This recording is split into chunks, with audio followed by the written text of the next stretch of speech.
Bonjour à tous, alors dans cette vidéo je vais mettre au point un petit détail qui à chaque fois pose problème et d'ailleurs beaucoup de corrigés sur internet ne font pas trop attention à ce petit détail. C'est au niveau de la formule des puissances. Donc on vous dit toujours, à droite en vert ici, que si A égale B modulo M, alors à condition de prendre P appartenant à N étoile, c'est-à-dire que toujours on vous dit P non nul, et bien vous aurez A puissance P est égal à B puissance P modulo M. Voilà. Sauf que dans les exercices, eh bien, vous pouvez remarquer à chaque fois, quand on vous demande de montrer que pour tout n, eh bien, on a une propriété, souvent, par exemple, on peut faire, si on prend par exemple le modulo, on va prendre modulo 7, par exemple, eh bien, on va vous dire que 16 puissance n, par exemple, est égal à 2 puissance n modulo 7, car 16 est égal à 2 modulo 7. Voilà. Voilà ce que vous pouvez lire ici. Et en général, n appartient à n. Voilà. Alors, c'est pas faux, mais ce n'est pas la formule que vous avez à droite. Pourquoi? Parce que la formule que vous avez à droite, ici, ne travaille que sur des puissances non nulles. Et ici, ceux qui utilisent ça, utilisent bien, la propriété pour n entier naturel. Donc, si vraiment la propriété qu'on utilisait était celle-ci, eh bien, vous devriez faire en deux étapes, c'est-à-dire si n est différent de 0, et là vous utilisez la propriété, et ensuite il faudrait faire si n égale à 0, et vous auriez à calculer 16 puissance 0 qui vaut 1, et 2 puissance 0 qui vaut 1, tout ça modulo 7. Et dans ce cas-là, on a l'égalité aussi, donc 16 puissance 0 est bien égal à 2 puissance 0 modulo 7. Donc la propriété ici serait vraie pour tout n entier. Voilà, donc vous regarderez bien.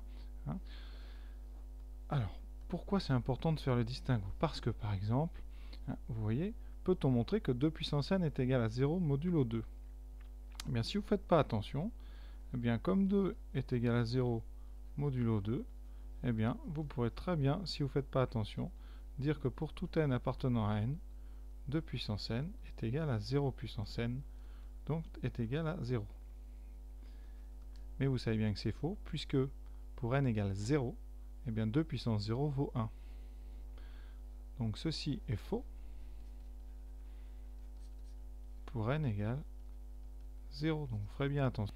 Alors en fait, ceux qui font ça utilisent une autre propriété. Si vraiment on devait donner une autre propriété, cette propriété, elle commence pareil. A et B sont des entiers relatifs et M est un nombre entier naturel non nul. Voilà. Sauf que là, on va généraliser et on va avoir n'importe quelle puissance. Alors si vous voulez que la propriété soit valable pour n'importe quelle puissance, eh bien il faut mettre une petite condition sur A et B. C'est que si A est différent de 0, alors, ça veut dire que B sera aussi différent de 0. Donc on prend une condition, c'est que A doit être différent de 0. Et dans ce cas-là, si vous avez A égale B modulo M, eh bien vous aurez obligatoirement A puissance P égale à B puissance P modulo M.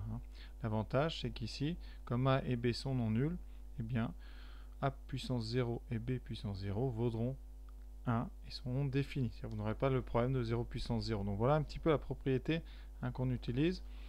Si vous voulez éviter l'amalgame, eh bien, soit on dit rien, parce qu'en général, la plupart des gens font semblant de ne rien voir, mais il y a quand même une différence. Vous voyez, si on va trop vite, eh bien, on peut réussir à montrer que 2 puissance n égale 0 modulo 2, alors que c'est totalement faux.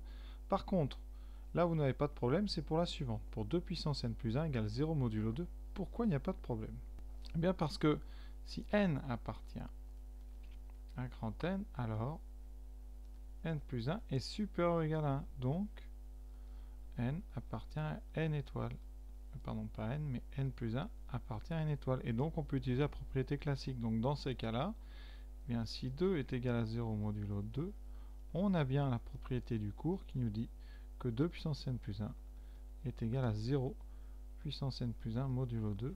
Et dans ce cas-là, 2 puissance n plus 1 vaut bien toujours 0 modulo 2. Voilà. Donc c'est vraiment un petit point de détail, mais que je souhaitais quand même évoquer.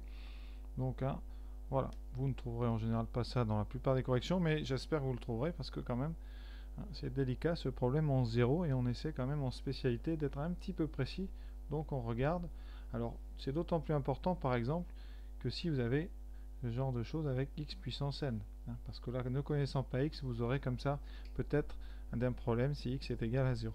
Donc voilà, hein, on ne va pas aller plus loin, c'est juste un petit point de détail pour vraiment les élèves qui veulent creuser un petit peu et qui avaient soulevé peut-être ce problème une fois ou deux sans avoir de réponse. Voilà, à très bientôt et puis merci d'avoir été jusqu'au bout.